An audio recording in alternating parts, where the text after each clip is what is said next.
राजस्थान के भी जुड़े हुए हैं। हमारे नरेश मीणा वहां पर निर्दलीय प्रत्याशी के रूप में चुनाव लड़ रहे हैं अंता से। मैं तो तमाम लोगों से ये कहूंगा, क्योंकि हम लोग समाजवादी पार्टी के कार्यकर्ता हैं और इंडिया ब्लॉक के हम लोग सदस्य हैं समाजवादी पार्टी, लेकिन मेरे व्यक्तिगत संबंध नरेश मीणा जी से हैं। वैचारिक रूप से हम लोग और नरेश मीणा इकट्ठे हैं और ना इससे जैसे पद और पार्टी की बात अगर करें, इसकी सरकार बनने वाली है। इसलिए मैं तो कहना चाहता हूं राजस्थान के साथियों से कि तमाम लोग जो पूरे राजस्थान की आदिवासी की, गरीब की, शोषित की, कमजोर की, पिछड़े की, अकलियत के भाइयों की जो लड़ाई लड़ना चाहते हैं, वो नरेश मीणा जो हमारे साथी हैं, चूंकि मैंने पहले ही बता दिया उनके हमारे व्यक्तिगत संबंध हैं, उनका संघर्ष है, तो आप सब लोगों को मिलकर 14 तारीख का उनका नामांकन है, उसमें भी बढ़ चढ़ कर हिस्सा लेना चाहिए और साथ साथ कोशिश करनी चाहिए कि ऐसे नौजवान सदन पहुंचे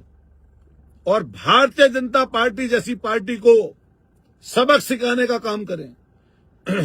हम सबकी सोच, जो एक ही विचार के लोग हैं, उन सबको इकट्ठा होना पड़ेगा। और फिर मैं ये कहूंगा कि हमारे कांग्रेस के साथियों को भी बड़ा दिल दिखाना चाहिए था और कांग्रेस के साथियों ने जो साजिश रची, मुझे कांग्रेस के पार्टी में कोई दखल देने की कोई मेरी मंशा नहीं है,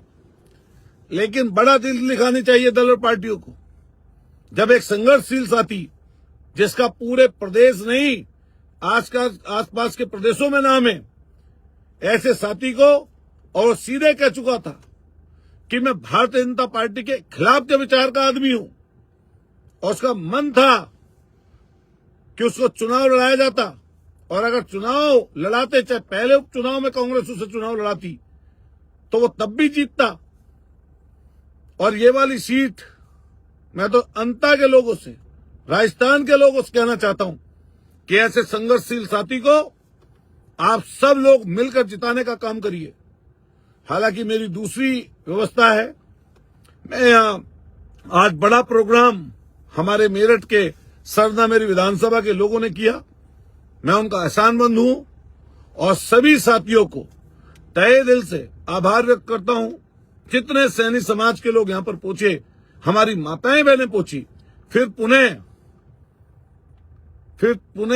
मैं सिर झुकाकर अपने उन जनता जनार्दन को धन्यवाद करूंगा, शुक्रिया अदा करूंगा। जो लोग ट्रैक्टरों से पहुंचे, टेम्पो से पहुंचे, अपनी गाड़ी से पहुंचे, जो लोग मोटरसाइकिलों से पहुंचे, जो लोग पैदल पहुंचे, अगर कुछ कमी मेरी तरफ से रह गई हो तो मुझे माफी देना। मुझे ये समझकर कि मैंने जानबूझकर कोई कमी नहीं की होगी, लेकिन मैंने अपनी तरफ से बेहतर करने की कोशिश की है। लेकिन जब भीड़ ज्यादा आ जाती है, लोग ज्यादा आ जाते हैं,